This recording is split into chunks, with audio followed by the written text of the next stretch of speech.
Thanks, Bill. Just before I jump into this, I had a few people asking, how's my sister going? The short answer is not good. I'm actually taking the next week off to go down to Goulburn to spend with my family. If you want to know more of that story, ask me afterwards. Things are not good at the moment. Which leads me to put in a little disclaimer at the moment. Normally I put a lot of effort into crafting my sermons so they flow really nicely. Have you noticed that? No, not really. This one will be even more disjointed, but I hope that you can pull the pieces together and still that God can speak to you something out of this. Last week we started our Growing Young program, which is a program based upon a book called Growing Young, where we are asked to rethink, reimagine, maybe even recalibrate our children, youth and family ministry. The Growing Young book came from about 1,000 hours of research by a group in America called the Fuller Youth Institute, where they went out and they talked to different churches that were growing young. In other words, had some energy, some movement and growth in their children, youth and young adults ministry. And they tried to go, well, what is any common factors that are reflected by these churches that are growing young? And it's not what you think it is. Because you might think, the growing young churches are the ones that have got, all the lights and the big music and the big bands and stuff like that. Or the growing youngs are the ones that have, churches are the ones that have the critical mass of young people that attract other young people. But when the researchers went out and started to talk to people, they realised there was great diversity across the churches that were growing young. It didn't matter if they were big or small, whether they were what scale on the theological spectrum they were on, what sort of programs they were running. There was much diversity in that. But rather they came up with 6 characteristics that these churches reflected in what they were doing. And that was what the researchers anyway came back and said, these things help a church to grow young. And Mulk, who was here last week, actually showed us this wheel and showed us the 6 characteristics of that the researchers found after all their interviews. Things like unlocking key chain or key ring leadership, which Mulk talked about last week. That idea of how do we share the power, so to speak, to all people and allow all people to be part of the decision-making process or to take initiatives within the life of the church. The 2 that I'm going to be looking at today, empathy and taking Jesus' message seriously, and the other 3 that we will be pondering over the rest of the month are fueling a warm community, prioritising young people everywhere, and being the best neighbours. As I said, Mulk started us off last week. I'm going to do 2 of them this week and we'll see how we go. So let's jump into the first one, empathy now. So last week, Mulk asked us this question. He said, so when we were teenagers, what adults made a difference in our lives? And he got us to talk about that. We're not going to ask that question again today.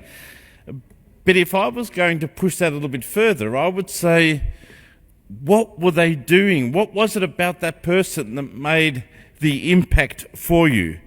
For some of us, we might say, it was their teaching. We learnt so much from these people.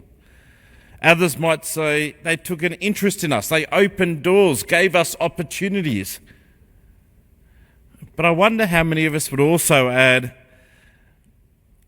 they just believed in me. They drew close to me. They walked beside me. They were there for us, or they loved us. See, the Fulton Institute showed that churches who attract and retain young people and adults were churches who showed empathy. They define empathy as feeling with or being with people genuinely observing and being interested and listening, getting to know people, not just making assumptions. One of the ways the book highlights where this empathy is critical is realising that young people today are not the same as we were when we were young. And that's sometimes hard to try and get your head around. Like, there's a lot of similarities too, things like our desire for community and belonging. That was the same, whatever generation you're looking at. But there are some differences in the way of thinking, the way of understanding life goals even, that is different today. At the coffee with Kevin and Phil this week, or it was actually only coffee with Phil this week because Kevin was doing something down at St Andrews, we actually talked about this. And I got some of the people there who were, in their 70s or 80s to sort of talk about what was it like back when you were a teenager, and we were relating that to what it's like now as a teenager and noticing the similarities and the differences. And one of the things we were talking about is, what was your life goals when you were a teenager? When you were, say, 18 or 20 years old, what did you want to do over the next 10 years? And for a lot of us, it was career, marriage, buy a house or settle down, possibly even have kids. Who fits into that sort of model in between their 20s and 30s? What about the young people today? It's different. Like I read somewhere that for young people today, that sense of moving to adulthood, which for some of us was 18 or 21 or whatever, now goes from anywhere between 18 and 30. And for them, it's not about necessarily settling down, but having life experiences. And we might go, well, why don't they buy a house? And they might go, well, that's a dream. We can't buy a house. What are you talking about? So how do we actually break through this barrier of empathy? It's actually sitting down and listening to each other, isn't it? It's actually spending the time to genuinely get to know someone. The book goes on to say that empathy is the willingness to go the hard places with people. There's something transformative about knowing that a person is there for you, not only in the good times, but in all times. Now, I could keep doing this and speaking on behalf of young people. I think it would be better to actually have a young person speak for some of these things. So I've asked my daughter Beck, who I'm very grateful who has said yes, to come and to share just a little bit with us right now. So I'm going to invite Beck to come up, and I'm just going to invite her to begin to ask the question that we looked a little bit at last week about who has been influential and why they've been influential. Sorry. So in terms of who are some of the adults who were very involved in my teenage years, a big example of that to me is my youth pastor at North Rocks Church, Caitlin. She was the youth pastor there for probably, was it 5 years? Or around 5 years. But when the time she joined, I was around 14. And at the time as well, there was a big group of young people in the church. There was my siblings, Matt and Megan, but there was also a lot of people our age. And I feel like Caitlin came in at a really sort of pivotal time. And she could have kind of just done the Friday nights, is the youth pastor, does the job that she needs to do, but she showed incredible empathy to all of us. I can guarantee that for most of us, she would be the example that all of us give for this question, because she was the kind of person who you could go to with anything. She really made sure that you knew that she was there not to judge or not to sort of tell you what to do, but she was just there to listen to you and to help you live the best life possible and to know that you were so loved. And I'm just so thankful that she was there, because she honestly sort of like changed my life. And now looking back, like she's one of my best friends now as well. Like last week we went to her birthday party and her baby shower, and funnily enough, the way that she was able to like listen to all the young people at North Rocks and like sort of build us up into this like community, all of us became youth leaders on a Friday night. So there was some points where there was like more youth leaders than kids, because there was like 20 youth leaders on a Friday night. But we were all there because we just like admired her so much, and we wanted to make her proud, and because we were friends at the end of the day as well. And she's built us up into this like group. And even though we don't hang out together all the time anymore, just like a month ago we all went on a big trip as well with like Caitlin, and it's just so nice because she made us know that we were also loved, and now we sort of want to give that love back to her as well. So she's definitely played a big part in my life. Is that good? I'll call you back up in a moment. Okay. Yes, so Beck's coming back to share in a moment. But did you hear that? Did you hear the depth of, the way that Caitlin invested in these young people? And you might ask the question, well, how did she do that? I watched her invite groups of young people to the cafe to either have milkshakes, or if it was the guys, they were reading snack packs. And she used to just say, do you want to grab a snack pack together? And they'd sit around and they'd just talk. And she would do that, every couple of weeks or every once a month. I'm going, you chew it up through all your money buying snack packs. She said, but it's worth it.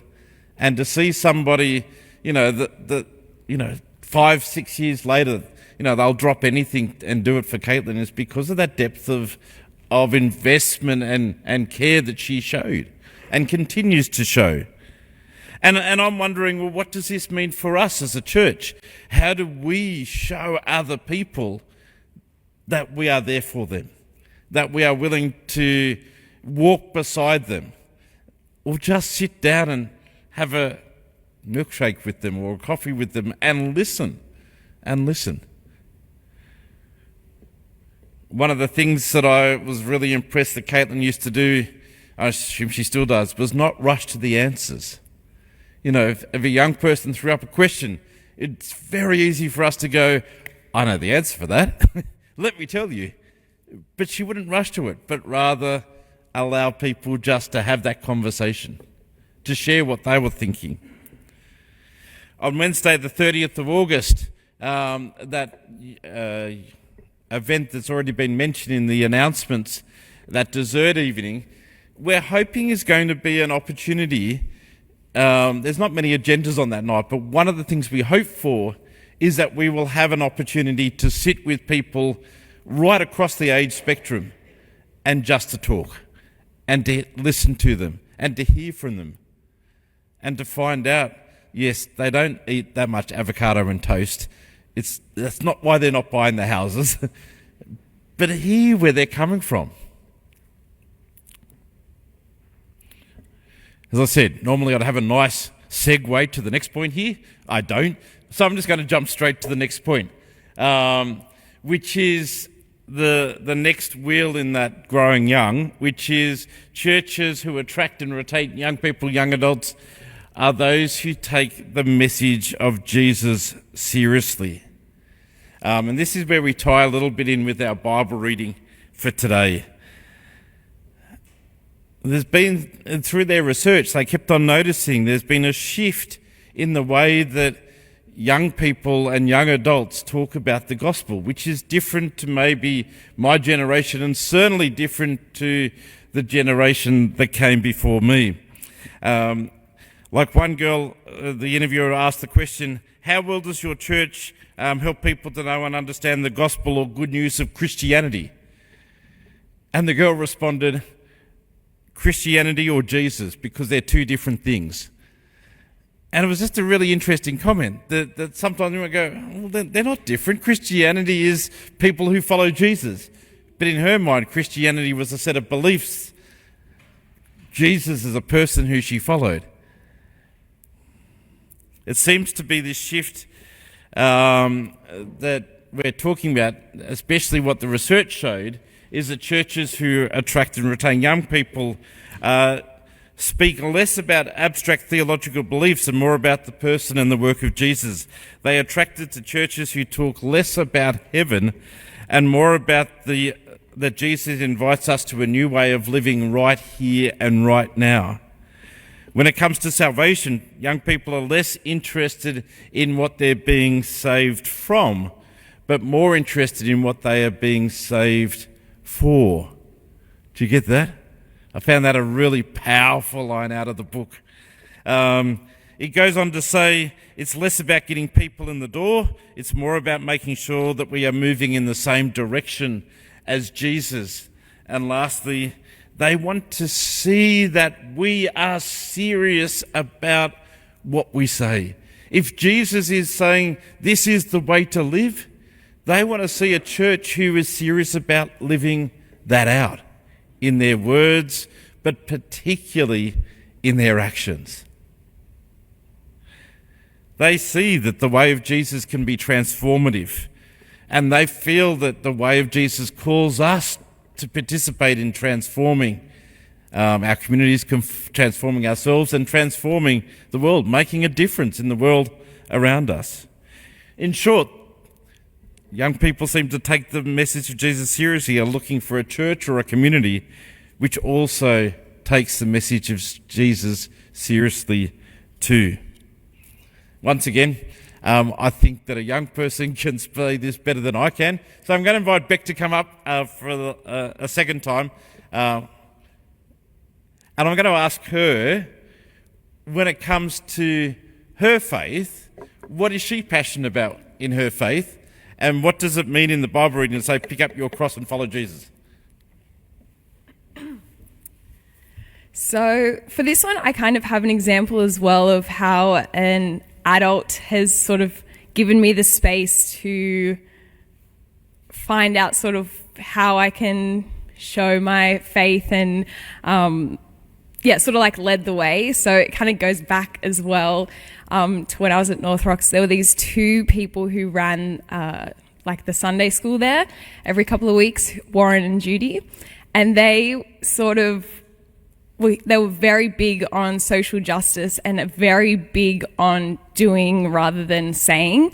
And I feel like that's probably where I was trying to think about it, and that's probably where I can pinpoint where like sort of my passion for social justice and also for acting rather than saying came from. Because up until they started leading the Sunday school, it had been a lot of like listening, like we were learning, which is totally fine, that's all good. But we hadn't really had the chance to feel like we were making a difference. And they came along and we started doing things where we would like make scarves for Parramatta Mission. We would make food for people who would benefit from that. But some of the things we also started doing was they were like to us, well guys, what are you like passionate about? And at the time I was, and still am, really passionate about the rights of asylum seekers. And so we sort of started talking about that a bit, and they were like, well, what are you guys going to do about it? And at the time, I think I was probably like 12 or 13, and we were like, well, like, we don't know, what can we do about it? And so then they sort of enabled us to find an organisation who supports asylum seekers and refugees, and that one that I found was Asylum Seeker Resource Centre, which is still around today and still does a lot of really great work, and I still support them today. And so what we did back then was we did a bake sale, because that's what kids do. They're like, we can just bake things. And so we did this bake sale at the church and raised money for them, and I feel like that sort of like snowballed the idea that, hang on, we don't just need to be like, oh, there are people who need our help, we can actually do things about it. And a key thing for me as well in that scenario is that it wasn't just Warren and Judy sort of helping us to have this idea, us realising that there's a way that we can help people, but it was also that we had a church community who were like, hey, these kids are passionate about something, because we needed people to buy the baked goods. So yeah, our church really helped us out there as well. But I feel like that sort of, kick-started my passion for, I don't want to just say that I believe things. I want people to actually see that I want to try and make a difference as well. So I feel especially for like in my friendship groups, it's very easy to just sort of talk about things and like let them maybe just slide under the radar. So especially as well in the world of social media, it can be hard. I know a lot of people feel like they don't want to just share an infographic. Do you know what I'm talking about? Like the things that say like, there are people who need our help, or like infographics raising the sort of dangers that refugees have coming to Australia, which I do, but I also want to feel like that there's something behind me sharing those infographics. So that's why I feel like, or that's why anytime there's a rally or like not just for refugees, but also like on January 26th, I go to those rallies because I want the people around me to know that like this is one way that we can try and make a difference. And I also want my friends or people who aren't even my friends but might follow me on social media to know that if they want to feel like, if they want to make a difference and if they want to help contribute to making a difference, that but they don't know where to start, that they can maybe reach out to me as well. And I feel like that's why I'm quite vocal about it, because I know that for some people they don't really know where to start. And it was really nice this year on the 26th of Jan that I had some people who I wouldn't say I'm close friends with, but they reached out and they were like, hey, you're going to the protest on January 26th, because they know that I go each year. And I was like, oh yeah, I am. Like, do you want to come with me? So that was really nice. Sorry, I'm rambling a little bit. But yeah, I think for me, it means to, and the reason that I'm so passionate, like, yeah, I want to, and I feel like a lot of young people are like this as well. We're kind of like antsy. So we want to feel like we're making a change and, yeah, do, not just say. Sorry, I rambled a lot, but I hope that helps. Cool. Thank you. We do thank Beck for being able to share, yes. I don't know if the young people realise how challenging they can be to us as well. I remember the rally when the last big school climate change rally, and there was so many of the young people heading to that, and they were saying to me, are you going to be there? I'm going, I'm really busy. And they just go, well, that's not good enough. You know, if you believe in this, you got to be there. Well, they're right. They're right. So I shifted things around and was there. And so it's that sense of, you know, what does it mean to reflect our faith in the things that we do? The book, which I was going to bring my copy to hold up and show off, but I forgot. The book has a couple of ways that we as a church community can be helping encourage this sense of taking Jesus' message seriously. And I just wanted to finish with two of those. The first one was this idea of creating on-ramps for tough topics. That you know, if young people like to sit within the questions, how do we create, you know, ways of allowing to have good conversations about this? To engage well with young people, young adults. If they've got questions or doubts, I'd like to think that we are a place where we can sit comfortably with that. Another church I was in, I saw a young person talking with an older member, and they said this line, something on the lines of, I don't think that hell is real. And I internally cringed, waiting for the older person to come back with, well, you're wrong, and here's all the Bible verses that show that you're wrong.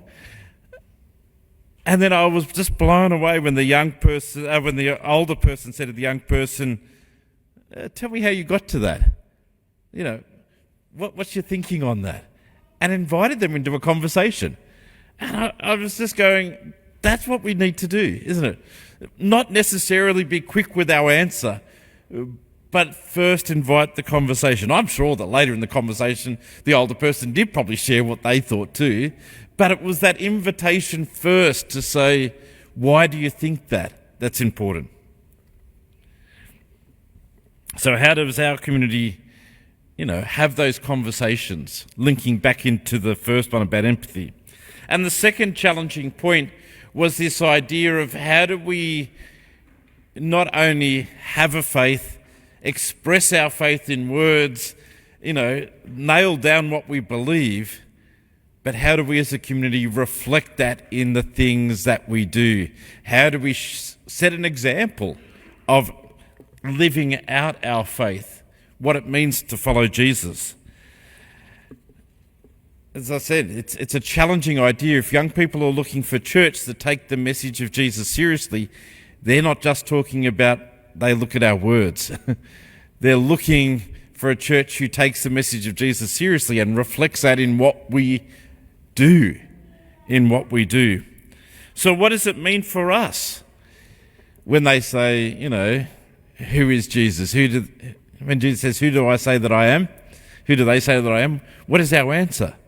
But then how is that reflected in what we do? When Jesus says, I want you to pick up your cross and follow me, how is that reflected in what we do? Said at the beginning, this sermon hasn't been nicely shaped well to flow. And in a sense, I'm not quite sure how to finish this. But I was reminded of an old poem that was written, I found it ages ago, like when I was in my 20s, I think I found this poem. But it was written over 100 years ago. But it has some lines in it that still is so impactful. And it's the sort of poem that I could imagine, even though it was written 100 years ago, a young person expressing to us as a church community today. It was written by Edgar Guest, and it's entitled Sermons We See. It's actually got 4 verses, but I've just taken 2 of them.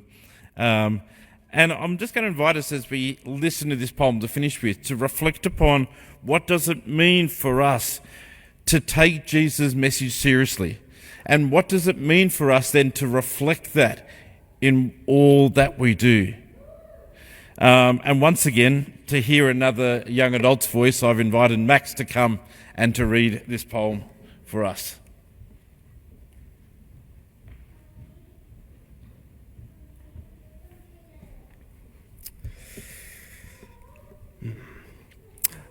I'd rather see a sermon than hear one any day.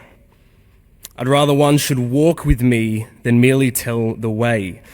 The eye's a better pupil and more willing than the ear. Fine counsel is confusing, but example's always clear. And the best of all the preachers are the ones who live their creeds, for to see good put in action is what everybody needs. I soon can learn to do it if you'll let me see it done. I can watch your faith in action, but your tongue too fast may run.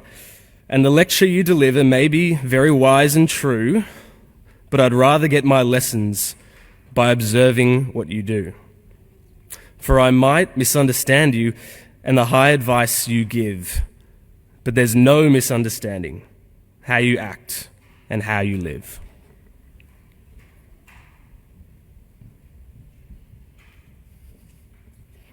Thanks, Max. Jesus invites us to pick up our cross and follow him, to follow his examples, to walk the way that leads to life. So may we all, from the youngest to the oldest, take this message of Jesus seriously. Amen.